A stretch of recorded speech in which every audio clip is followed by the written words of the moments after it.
పరిగెత్తుతూనే ఉండాలి. ఎవరో కోసం నీ ప్రయాణం ఆగిపోకూడదు. ఎవరో కోసం నీ జీవితం ఆగిపోకూడదు. ఎవరో కోసం నీ భక్తి ఆగిపోకూడదు.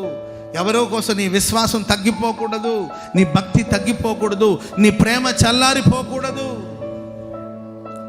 నిజమే, లోకం మారుతూ ఉంటుంది, మనుషులు మారుతూ ఉంటారు, పరిస్థితులు మారుతూ ఉంటుంది. వాళ్ళు మారుతుంటారని నువ్వు మారిపోకూడదు.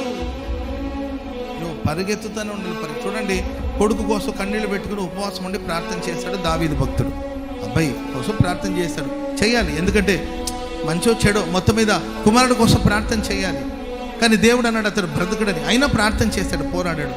కానీ బాబు చనిపోయాడని వార్త వినిపించింది. వెంటనే ఆయన లేచి స్నానం చేసుకుని దేవుని మందిరానికి వెళ్ళి దండం పెట్టుకుని ప్రార్థన చేసుకుని వచ్చి భోజనం తీసుకురండి అని చెప్పి భోజనం చేయడానికి కూర్చుంటే చుట్టూ ఉన్న మనుషులకు వింత అనిపించింది ఇతని ప్రవర్తన. ఏంటి వింతగా ప్రవర్తిస్తున్నాడు? మనిషి బతికున్నప్పుడు ఏడ్చి ప్రలాపించి ఉపవసించి ప్రార్థించాడు.